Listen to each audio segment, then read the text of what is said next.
अशहदु अन्ना अलिय्यन वलियुल्लाह।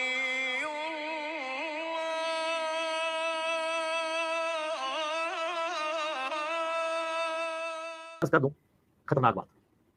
अल मुसन्नफ इब्न अबी शैबा में एक रवायत है, उस रवायत में आता है कि हजरत उमर आए और सईदा फातिमा के घर के बाहर खड़े होकर उन्होंने कहा, ए फातिमा, आप रसूलुल्लाह की बेटी हैं और हमें दुनिया में रसूलुल्लाह के बाद सबसे बढ़कर अजीज है, लेकिन मुझे पता चला है कि ये जुबैर और अली और अंसार मदीना आपके घर में मशवरे करते हैं आके खिलाफत के हवाले से, जबकि आपको पता है कि हजरत अबू बकर को खलीफा चुन लिया गया है। आप लोगों ने बैत नहीं किया, वो आपका अपना हक है, लेकिन इस वजह से मुसलमानों की अगर आप जमीयत को तोड़ेंगे तो मैं आपको वार्न करने आया हूं कि आंदा मुझे अगर ऐसी इतला मिली तो मैं आपके घर को आग लगा दूंगा। ये रवायत है मुसन्नफ इब्न अबी शैबा में। उससे बड़ी बदबख्ती है कि बाद सुन्नी उलमा इस हदीस को सही भी समझते हैं। अरे कहना क्या चाहते हो? फिर मैंने शेख जुबैर साहब से भी डिस्कस किया, उन्होंने कहा यार मैं इस हदीस को पहले तो सही समझता था, लेकिन मुझे फैसलाबाद से बाबा जी ने कॉल की। अभी मजा आएगा ना भिड़ो। मौलाना साहब साहब जो है शेख जुबैर साहब के भी उस्ताद हैं इन मनों में। तो मुझे उन्होंने कहा, शेख साहब बात ये है कि ये रवायत को अगर आप सही मानेंगे तो हजरत उमर को कैसे बचाएंगे? ठीक है जी। तो ये बाबा जी ने फोन करके भी हदीस आप ज़ईफ करवा सकते हैं। हाँ, फोन करके ना, ये मतलब इनके पास वो कहते हैं ना कि पेमेंट ऑन डिलीवरी, तो ये ज़ोफ ऑन कॉल है, मतलब आप किसी भी चीज़ को ज़ईफ करार दे सकते हैं। और किसके कहने पे उन्होंने हदीस को ज़ईफ कहा, आपने सुना है? मौलाना इसहाक साहब। और मौलाना साहब साहब, वो इंजीनियर साहब कह रहे हैं कि मौलाना साहब साहब के कहने पे ज़ुबैर अली ज़ई साहब ने इस रवायत को ज़ईफ कह दिया। अब हम देखते हैं कि मौलाना इसहाक साहब के बारे में ज़ुबैर अली ज़ई साहब क्या सोचते थे। जी, ये इंजीनियर साहब के बाबा जी जो है ना, बाबा जी की कॉल आई, तो ये देखते हैं कि बाबा जी के साथ क्या बात हुई। ये किताब अल मकालात जिल्द नंबर 2 है, ठीक है, मकालात जिल्द नंबर 2, ज़ुबैर अली ज़ई साहब, ठीक है जी, इंजीनियर साहब के बाबा जी। अब ये पूरा मजमून इन्होंने लिखा हुआ है मकालात जिल्द नंबर 2 सफ़ा नंबर 365, ये मौलवी साग जाल वाला अपने खुतबात की रोशनी में। ये मौलाना साग साहब के बारे में ज़ुबैर अली ज़ई साहब, मतलब इंजीनियर का उस्ताद वर्सेस इंजीनियर का उस्ताद, ठीक है। ठीक हो। तो ये बड़ा लंबा चौड़ा खुतबा यहाँ पे, ये देखें, ये आपको मैं बड़ी मजे की एक चीज़ बताना चाहता हूँ। ये इस तमहीद के बाद अर्ज है कि राकुमुल हरूफ ने, राकुमुल हरूफ मतलब मौलवी ज़ुबैर अली ज़ई साहब ने, हाँ जी, इसहाक जयाल वाला साहब के खुतबात की दोनों जिल्दों का सरसरी मुतालिया किया, और उनके खुतबात को, मतलब मौलवी इसहाक साहब के जो खुतबात हैं उनको ज़ुबैर अली ज़ई साहब ने दर्ज दल बातों पर भी मुश्तमिल पाया। पहली, ज़ईफ़ और मरदूद रिवायतें, मतलब ज़ुबैर अली ज़ई साहब कह रहे हैं कि मौलाना इसहाक साहब ज़ईफ़ और मरदूद रिवायतें बयान करते हैं। दूसरे, बेसनद और बेअसल असार कवाल, मतलब बेसनद चीज़ें वो बयान की जाती हैं मौलाना साहब साहब की तरफ से, ठीक है। अब तीसरा, जहालतें, और भाई ज़ुबैर अली ज़ई साहब के मुताबिक तो मौलाना साहब जहल थे, ठीक है जी, ये ज़ुबैर अली ज़ई साहब लिख रहे हैं। अजीबो गरीब किस्से, आप पूरी दुनिया को कहते हैं कहानियाँ कहानियाँ कहानियाँ, तो कहानी तो सर जी आपके दादा अबू भी करवाते थे। ये अजीबो गरीब किस्से, किस्से कहानी को कहते हैं। और ख्वाबों की दुनिया, मतलब ये सारी बातें बयान करते थे मौलवी साहब, ठीक है। ठीक हो। अब ये मजमून शुरू होता है सफ़ा नंबर 365 से, अब ये आगे चलता जाता है। इसमें उन्होंने बड़ी बड़ी बात की हुई है मौलवी साहब साहब के बारे में, मगर मैं आपको ना एंड से ये 380 सफ़े पे, यहाँ पे उन्होंने मतलब सिलसिला बांधा हुआ है कि मौलवी साहब साहब किस तरह जो है वो चीज़ों को जो है वो सही को गलत और गलत को सही करते थे। यहाँ पे देखें, वो तंबीह कर रहे हैं, मौलवी ज़ुबैर अली ज़ई साहब तंबीह कर रहे हैं मौलवी साहब साहब के बारे में। क्या कहते हैं, मोहम्मद इसहाक जयाल वाला साहब के साहबा कराम अजमईन के बारे में खतरनाक नज़रियात, अहले बिदत की मायत और अहले हक पर तनकीद का जायज़ा और दीगर नज़रियात कायद और उनका रद्द एक खास तहकीकी मजमून का मतकाजी है, ठीक है। आगे कहते हैं, इसहाक साहब बगैर किसी डर के सही और साबित रिवायत को मौजू, मन गढ़त और झूठ वगैरह कह देते हैं। मतलब ये, लेकिन मुझे फैसलाबाद से बाबा जी ने कॉल की। कौन? मौलाना साहब। मौलाना साहब जो है शेख जुबैर अली साहब के भी उस्ताद हैं इन मनों में। तो मुझे मौलवी साहब के बारे में ज़ुबैर अली ज़ई फरमा रहे हैं कि मौलवी साहब बगैर किसी डर के, बेशर्मी के साथ, बगैर झिझके, बगैर शर्माए, जो सही और साबित शुदा रिवायात हैं उनको मौजू बना देते हैं, झूठा, मनगढ़ंत और झूठ कह देते हैं। और अजीब बात है कि ज़ुबैर अली ज़ई साहब जिस बंदे के बारे में ये ख्यालात रखते हैं कि वो सही रवायत को जानबूझ के झूठा कहता है, उस बंदे के कहने पे वो एक सही रवायत को ज़ईफ कहते हैं। ये बात अकल में आती है भाई? ठीक ठीक ठीक ठीक ठीक ठीक। आगे देखें, और उलमाए हक का मजाक भी उड़ाते हैं। पता नहीं अब किस उलमाए हक का उन्होंने मजाक उड़ाया था। अहले हदीस इनके अकायद और तमाम अहले बिदत को राजी करने वाली पॉलिसी से बरी हैं। भाई वो तो तबर्रा कर रहे हैं आपके मौलवी साहब पे, ठीक है। और खुद इकरार कर रहे हैं जुबैर अली जई साहब कि वो सही को गलत कह देते हैं रिवायत को, और वो गलत को सही कह देते हैं। हाँ, ठीक हो गया। यहाँ पे जो उन्होंने दूसरा उनके बारे में बांधा था ना जहालतें, ये देखिए बड़ी मजेदार चीज है।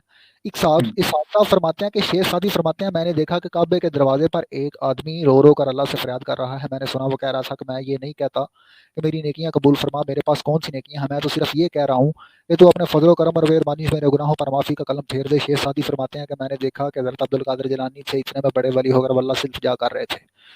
तो आगे देखें जी, जबकि शेख अब्दुल कादिर जिलानी 571 में फौत हुए, मालूम हुआ कि शेख सादी की शेख अब्दुल कादिर से मुलाकात ही नहीं।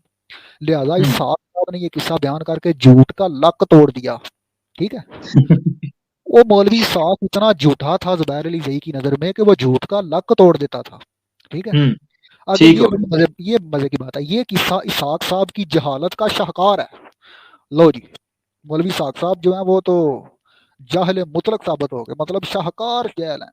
सहरी के बारे में इसहाक साहब फरमाते हैं, ये तबसरा देखें जी, इसहाक साहब की ये बात इनकी जहालत की एक और दलील है जो कि सैयद इसके भी खिलाफ है, जिसमें अजान के वक्त सहरी खाने का जवाब साबित है। तो भाई जो बंदा दूसरे को जहल कहता है, बेदीन कहता है, दीन से निकला हुआ कहता है, अब ये देखें इसहाक साहब बगैर डर के सही और साबित रवायतों को मौजू मानकर झूठ वगैरह कह देते थे। इसका मतलब है वो सही जनाब रसूल खुदा से जो हदीस हैं और सही जो रिवायात हैं असर हैं, उन सब को बगैर किसी शर्म के, बगैर किसी डर के वो ज़ईफ कह देते थे, झूठा कह देते थे, मौजू कह देते थे। ठीक है, तो अब इनके कहने पे मौलवी जुबैर साहब जो हैं उन्होंने मान लिया कि ठीक है जी मौलवी साहब आप कह रहे हैं तो मान लेते हैं। यार कोई शर्म करो, झूठ के को पाँव होते हैं, झूठ भी किसी तरीके से कहते हैं बोलना चाहिए है? बिल्कुल इसी तरह। अल्लाह एक ताला सेकंड, माफ करे जी। हाँ जी, तो लेकिन ये अलबैत के मामले में तो फिर मौलाना इसहाक साहब हों या इंजीनियर साहब हों, ऐसी रिवायात जिनसे कोई फैसला होता है, उन्होंने नहीं खयानत ही नहीं, की है। देखो भाई, मौलवी जुबैर अली ज़ई साहब के बारे में इंजीनियर साहब कहते हैं कि उनको मौलाना साहब साहब ने फ़ोन करके बताया कि ये रवायत झूठी है, ज़ईफ़ है, तो उन्होंने कहा ठीक है जी मैं भी मानता हूँ ये ज़ईफ़ है। जबकि उनका आपस में ताल्लुक यहाँ तो होता ना, वो उस्ताद शिगिर्द थे, यहाँ दोस्ती होते, यहाँ एक दूसरे के इल्म को ही मानते होते। जुबैर अली ज़ई उस बंदे को जहल कह रहा है, जुबैर अली ज़ई उस ठीक। बंदे की जहालत के शाहकार दिखा रहा है अपनी किताबों में, और वाज़े कर रहा है कि वो बगैर किसी शर्म के, बगैर किसी डर के सही रवायात को झूठा मौजू और मन गढ़ंत करता है, और वो उसके अकायद से बरात है, बरी ज़िम्मा है, तबर्रा कर रहा है उस पे। ठीक है, और ये कहते हैं उसके कहने पे उन्होंने एक सही रवायत को झूठा मान लिया। भाई कोई अकल भी होती है ना, कोई चीज़ होती है, किसी मतलब बंदा कोई बात ऐसी करे जिससे कम से कम कोई लॉजिक सामने आती हो। ठीक है, तो आपके इसका मुताबिक मतलब है मुहद्दिस मशवरे भी लेते थे लोगों से कि मैं इस रवायत को सही कहूं या ना कहूं। नहीं, उनसे लेते थे भाई जिसके मुताबिक। मैं देखें, मैं आपको छोटी सी बात बताता हूँ, अगर तो ठीक है वो कहते हैं ना कि जुबैर अली ज़ई साहब के जो उस्ताद हैं उन्होंने कहा, तो फिर चलें को बात जो है वो मानी जा सकती थी। अब वो झूठ ये कर रहे हैं, कहानी मिर्जा साहब ये करा रहे हैं कि जुबैर अली ज़ई साहब ने उस सही रवायत को झूठा माना, मौजू माना, किसके कहने पे? उस बंदे के कहने पे जो उनके अपने मुताबिक जहल था, जो उनके अपने मुताबिक सही रवायात को बगैर किसी डर के झूठा मौजू और मन गढ़ंत कहता था। मैंने भी आपको मकालात के जिस जिल्द का हवाला दिया वो पूरा मजमून है, उसके ऊपर तो पूरा एक सेशन बनता है मौलवी साहब इसहाक साहब की तरफ। तो मैंने सरसरी तौर पे चंद एक बातें बताई हैं, आप पूरी डिटेल में वो निकाल के खुद पढ़ लेना, जिसको भी मतलब शौक हो तो देख लीजिएगा कि मौलवी साहब की जुबैर अली ज़ई की नज़र में एक रत्ती बराबर जो है वो औकात नहीं थी।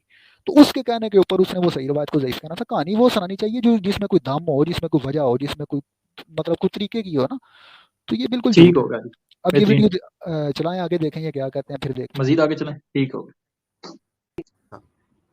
मौलाना इसहाक साहब जो है शेख जुबैर अली साहब के भी उस्ताद है इन मानों में। तो मुझे उन्होंने कहा शेख साहब बात ये है कि ये रवायत को अगर आप सही मानेंगे तो हज़रत उमर को कैसे बचाएंगे, ये तो सनद। इसका मतलब असल वजह ये थी, उसमें कोई इल्मी कमजोरी नहीं थी, कोई किताबी कमजोरी नहीं थी। उन्होंने कहा शेख साहब बात ये है कि ये रवायत को अगर आप सही मानेंगे तो हज़रत उमर को कैसे बचाएंगे, ये तो सनद ही पूरी नहीं है इसकी, क्योंकि जो रावी बयान कर रहा है उसने वो ज़माना नहीं पाया। अगर वो सहाबी होता तो हम उसकी रवायत कबूल कर लेते कि किसी और सहाबी से सुना होगा, ताबी की रवायत छूटी भी नहीं कबूल होती। तो हज़रत उमर के एक सेकंड, यहाँ पे ये कह रहे हैं अगर साबी होता तो हम कबूल कर लेते, तो थोड़ी देर पहले मैंने वो स्कैम दिखाई नहीं, वो तो साबी हाँ, साबित है, वो साबी बेहतरीन। यो हो भाई हो उसके बारे में साबित है। ये देखें, मैं दोबारा दिखा देता हूँ, वो मैं दोबारा दिखा देता हूँ। ठीक है, आ गया, ये देखें, जी ये आगे मारफत साबा ये अभी नहीं मसफानी की। ठीक है, इसके अंदर वो मारफत साबा में ये असलम मौला उमर इसको साबी गिन रहा है, वो तो साबी तो है मेरी जान। ये ठीक ठीक ठीक ठीक ठीक नबी, उन्होंने नबी अलैहिस्सलाम के ज़माने को पाया, तो ये मिर्ज़ा साहब कह रहे थे उन्होंने वो ज़माना नहीं पाया, जबकि वाज़े लिखा हुआ है कि इन्होंने नबी अलैहिस्सलाम के ज़माने को दरक किया। दर किया। गुड हो। तहज़ीबुल कमाल है मिज़ी की, वो तो आपने इसमें पहले दिखा दिया ना बाकी सारी। हाँ ये सारी वही किताबें, मैं एक दफ़ा दोबारा असरमा अल करशी अल अदवी, तो यहाँ पे भी अदरक ज़मान नबी। ठीक है जी, उसके ठीक बाद हो ये तजरीद अस्माउ साहबा ज़हबी, यहाँ पे भी देख लें वो असलम मौला उमर अदरक नबी, इन्होंने नबी अलैहिस्सलाम को अदरक किया। ये तहज़ीब व तहज़ीब है इब्न जरसलानी की, यहाँ पे भी आ रहा है अदरक ज़मान नबी, ठीक है। ठीक हो मदवी। इसके बाद है जी असहाबा फी तमीज़ असहाबा, यहाँ पे भी सहाबा में सलाम मौला उमर का जिक्र है, उन्होंने नबी अलैहिस्सलाम के हमरा दो सफ़र किए हैं। तो ठीक आगे है है जी रसूल गबा फी मारिफत सहाबा, यहाँ पे भी हम नबी ज़माना को पाया है, नबी के साथ दो सफ़र किए हैं। आगे आ जाएं जी, ये तहज़ीबुल कमाल है, इसमें भी है असलम मौला उमर। तो यहाँ पे नीचे देख लें जी अदरक नबी साफ ठीक फरमा रसूलुल्लाह, नबी अलैहिस्सलाम के साथ सफ़र किए हैं। सीर अल-अमनुल्लाह यहाँ पे वही असलम मदवी और आइन ठीक हो गया, ठीक बुखारी हो मुस्लिम सब करा दिया। तो मिर्ज़ा साहब कह रहे थे कि अगर ये साहबी होते तो हम इनकी रवायत मान लेते। तो मिर्ज़ा साहब आपकी इत्तला के लिए रज़ा ये साहबी हैं। ठीक है, आगे अजय चलें, बड़ी बड़ी ज़बरदस्त चीज़ आएगी, आगे देखना। अजय वो करवाएं, फिर वो दिखाएं, करें स्क्रीन हमारे साथ शेयर। चलिए स्क्रीन शेयर करवाएं। तो भाई ये पता नहीं क्या सोच कितनी बड़ी, अब देखिए उन्होंने कितना वाज़ेह अली भाई ने दिखाया है। अगर अली भाई स्क्रीन नहीं आई अभी तक आपकी, कि वो सहाबी था और वो कह रहे हैं अगर सहाबी मान लें तो फिर जो है ये रिवायत शेयर ठीक करें है, ज़रा, शेयर करें ज़रा। और अगर रिवायत ठीक मानते हैं तो फिर मामला बड़ा खतरनाक है। जी हो गया शेयर। रवायत को अगर आप सही मानेंगे तो हज़रत उमर को कैसे बचाएंगे? ये तो सनद ही पूरी नहीं है इसकी, क्योंकि जो रावी बयान कर रहा है उसने वो ज़माना नहीं पाया। अगर वो सहाबी होता तो हम उसकी रिवायत कबूल कर लेते कि किसी और सहाबी से सुना होगा। ताबी की रिवायत छूटी भी नहीं कबूल होती। तो सर जी साहब भी तो वो साबित हो गया। ठीक हो गया, गुड हो गया। आपको अपने इमामों के बारे में पढ़ना चाहिए था कि उन्होंने सलाम मदवी के बारे में क्या लिखा है। तो आप क्या अपनी लिखा है? तहकीक मुकम्मल करें, आप इल्मी किताबी नहीं है, यहाँ पे फिलहाल आप बाबी हैं, क्योंकि आप कह रहे हैं बाबा जी की गाल आई, ठीक है जी। तो इल्मी किताबी बने, हाँ, ना आप इल्मी ना आप किताबी, आप हैं सीधे सीधे सवारे बाबी, ठीक है। तो थोड़ा सा इल्मी किताबी हो जाए, बाबी पुणे से बाहर निकले। अब आगे चलें जी, देखते हैं क्या कहते हैं ये। तो हज़रत उमर के बारे में जो रवायत है, इसको फिर शेख ज़ुबैर साहब कहते हैं कि मैं भी अब इसको सही नहीं मानता। ठीक है जी, वो एक जाहिल के कहने पे अब उस रवायत को सही नहीं मानता। मतलब पहले अपने खुद कह बकौल रहा था जाए। मौलवी साहब, हाँ, अपने को उसी ने कहा है मौलवी साहब जैल है, और फिर एक जैल के कहने के मुताबिक वो अब इस रवायत को सही नहीं मान रहा। और उस बंदे के मुताबिक जिसके बारे में खुद वो बयान कर चुका है कि वो सही रिवायतों को बगैर किसी डर के, बगैर किसी शर्म के ज़ईफ़ मौजू और मनगढ़ंत कह देता है, उस बंदे के कहने पे उसने एक साबितशुदा रवायत का इनकार कर दिया। यार ये क्या मज़हब है? ये क्या आज चीज़ है? समझ आए अली भाई, झूठ के सर पाँव नहीं होते, झूठ के पाँव नहीं होते। हाँ जी, आगे चलें जी। मौलाना साहब का मौक़िफ़ मजबूत है, लेकिन जो उनका शागिर्द है ज़ुबैर ज़ई साहब का, गुलाम मुस्तफ़ा ज़ई साहब, तो उनको मैंने जब कहा मैं नहीं इसको मानता, तो उन्होंने आगे से देखे क्या धमकी लगाई। वो कहते हैं कि जी तुम ये कहो कि अगर ये रवायत सही हो तो तुम्हारी बीवी को एक मजलिस में 3 तलाकें, क्योंकि गुलाम मुस्तफ़ा ज़ई साहब के नज़दीक भी एक मजलिस में 3 तलाकें एस्टैब्लिश हो जाती हैं तीनों, और रुजू नहीं हो सकता। और ज़ुबैर ज़ई साहब के नज़दीक भी और मेरे नज़दीक भी। तो ये उनका तकिया कलाम है कि चलो इसकी बीवी फारिग करो। तो मैंने उनको पता, मैंने फकीर जवाब दिया, मैंने कहा अगर ये रवायत सही हो तो मसलक अहले हदीस को 3 तलाकें, जिस मसलक में हज़रत उमर की ऐसी कोई बयान हो, कैसी बड़ी फकी दी थी। मैं कहा मेरी बीवी नहीं तो आधे फिरके नो 3 तलाक, जिस फिरके में ये रवायत सही हो, या सुन्नत साले में दफा किया उन्होंने इस रवायत का। ठीक है जी, तो ये कह रहे हैं ਤੁਹਾਡੇ ਫਿਰਕੇ ਨੂੰ 3 तलाक।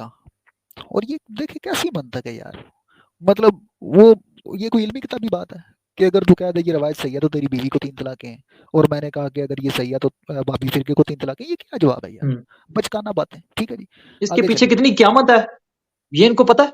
हाँ जी, आगे चलें।